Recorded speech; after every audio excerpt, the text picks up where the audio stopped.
hoje falando com você sobre as mudanças na legislação trabalhista, né? Mudança aí na pensão por morte, no auxílio-doença, mudança na questão do seguro-desemprego, do aviso prévio. O aviso prévio já está até rolando um pouquinho mais de tempo mesmo, o pessoal já se acostumou um pouco mais, mas essas outras são novidades que estão aí, ainda mais com essa referência que o professor fez, né? Que é medida provisória, ou seja, está valendo, mas pode mudar, ainda não está tudo aí muito certo.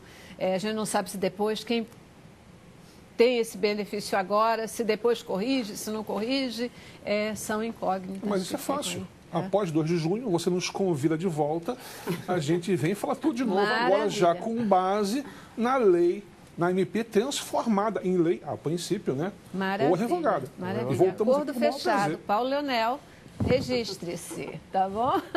E cumpra-se. Cumpra-se, isso aí, bacana, cumpra-se. Olha só, vamos falar dessa questão do seguro-desemprego, né? Tem muita mudança aí no estado do seguro-desemprego, mudaram os valores, mudou o tempo. Como é que ficou essa questão toda? O que é que vocês podem dar de informação aí para os trabalhadores? A questão do seguro-desemprego era, sim, nós que advogamos para a empresa ou para os próprios empresários enfrentávamos um problema muito sério, Celeste, infelizmente.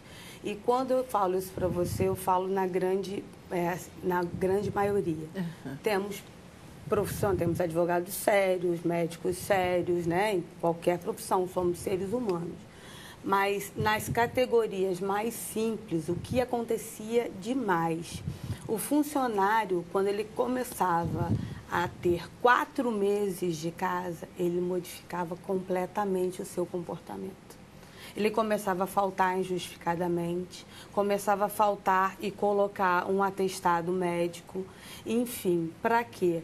Quando chegasse, a partir dos 6 meses de casa, se ele fosse demitido, ele falava com toda propriedade. Agora eu vou ficar 3 meses em casa recebendo seguro-desemprego. Uhum. E isso era oneroso para o empregador, porque aquele empregado até então o interessava, estava bom.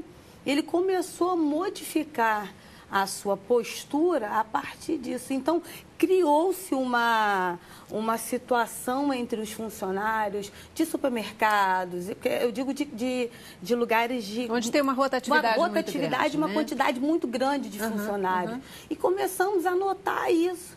E o empregador, claro, ele não vai ficar com aquele funcionário desidioso. Ele quer um funcionário que produza.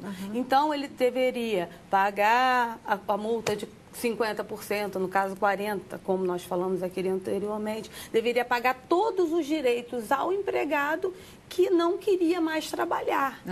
Ou então, dar uma justa causa. Aí nós chegávamos na justiça, a justa causa, para ser aplicada, ela tem que ter um motivo forte, porque a justa causa, ela é séria, né? Tem que ser um motivo sério.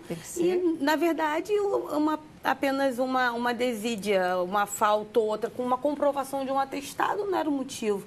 Mas ele não botava mais a caixa no local, como colocava antes, ao invés de produzir 10 calças, ele começou a produzir 3, enfim. Então, essa mudança do seguro-desemprego, ele levou para a partir de 18 meses a possibilidade de você ser beneficiário do seguro-desemprego. Então, tem que ter 18 meses de casa, trabalhando naquela empresa, para poder ter direito ao seguro-desemprego. Para solicitar pela primeira vez, sim, são 18 meses.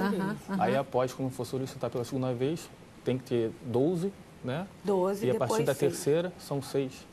São 6 meses.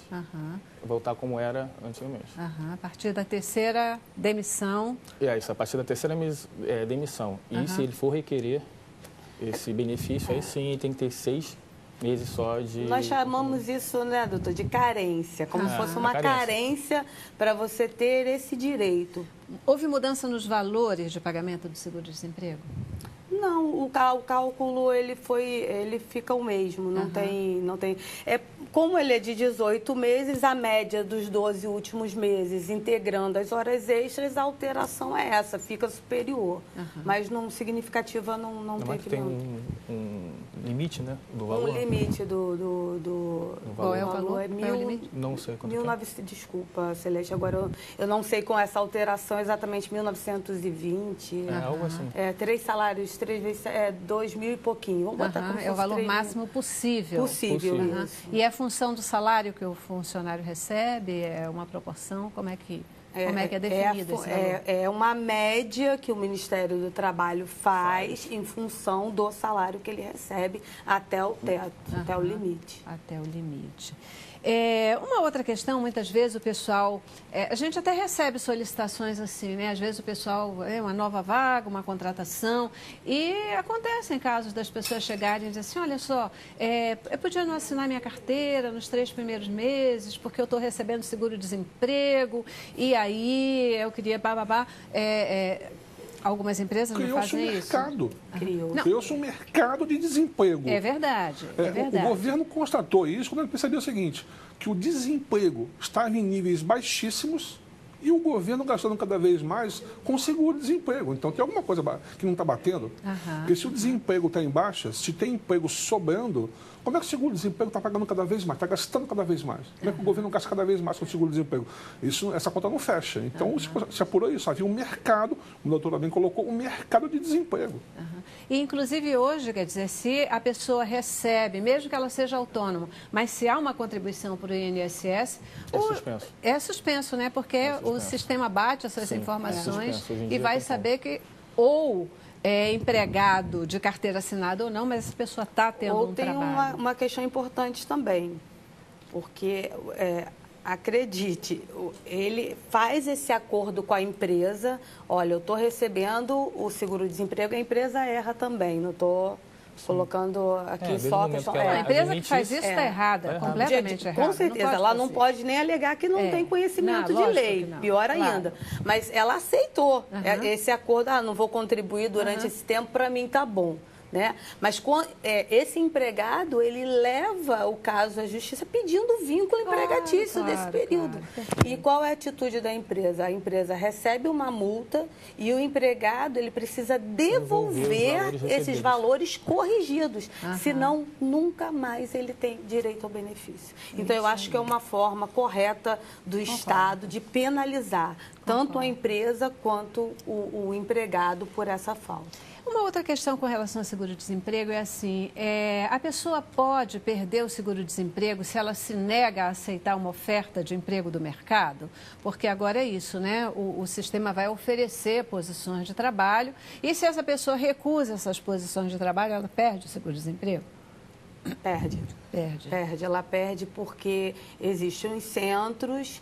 E o próprio Ministério do Trabalho, ele encaminha o funcionário, por exemplo, você é padeiro, então nós temos uma vaga, CIEE, né? Você vai até lá, tem essa oportunidade de emprego, faz a entrevista, tem um relatório, se ele cumpriu a exigência, porque também tem funcionário que não cumpre, então ele não pode ser penalizado por isso.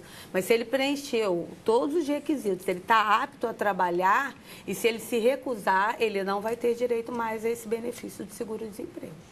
Só uma colocação, até uma questão de utilidade pública. A senhora colocou e a doutora também confirmou, é perfeito, né? Se eu estou no seguro-desemprego e eu voltar a contribuir para o INSS, mesmo como autônomo, como a senhora colocou, eu perco o modelo benefício e tem que devolver como ele colocou, perfeito. Mas existe uma forma de, durante o seguro-desemprego, aquela pessoa contribuir para o INSS para continuar contando o tempo de contribuição para uma futura aposentadoria, por exemplo, sem perder o seguro-desemprego. É contribuir como segurado facultativo. O facultativo, como o nome está dizendo, é que ele contribui porque quer, porque ele não trabalha. Ele não exerce função remunerada. Estudante, dono de casa. Isso, dono de casa são os melhores exemplos. É uma postura de ir garantindo o seu futuro. De manter a contagem do tempo de contribuição e a cobertura previdenciária. Né? As duas coisas. Amigos, essas mudanças feitas na legislação, A gente vê, né, a importância, uma adequação ao mercado, a práticas não tão significativas e tal, mas elas vêm em função da situação econômica do país, elas vêm em função dos usos e costumes. O que direciona mais fortemente essas mudanças atuais da legislação trabalhista? Acho que uma conjunção de fatores. Uhum. É um pouco de tudo que a senhora falou. Por exemplo, né, a mudança no auxílio-doença, na pensão por morte, isso também é fruto de fraude? A gente estava conversando antes de entrar no ar, né, que há muita fraude no auxílio-doença. O segurado que sofre um pequeno acidente e transforma aquilo em uma coisa muito maior do que na realidade para conseguir ficar em casa em benefício. Eu digo até mais por fraude, que não é nem pelo déficit, que muita gente, o próprio governo diz que tem um déficit na Previdência, o que não é verdade, né? Não existe déficit na Previdência, nunca existiu. Quer dizer, existiu há muitos anos atrás, depois da década de 90, da década seguinte, não acabou a fraude, o déficit previdenciário. Então é mais sim por fraude que eles foram e criaram essa medida provisória, apesar que eu não concordo muito da forma como ela foi criada. Né? A partir do dia 30 de dezembro, todo mundo de férias, no calado aí da noite praticamente foi criada. Enfim. Parece uma coisa para passar, né? A gente sabe que muitas vezes as coisas acontecem assim, né? Tem um momento certo para poder passar. Eu vou para o nosso último intervalo e ainda volto. Queria as considerações finais de vocês, até sobre essas mudanças todas e ainda se a gente esqueceu de comentar alguma mudança significativa ou não. Tá bom? Intervalo, vamos lá.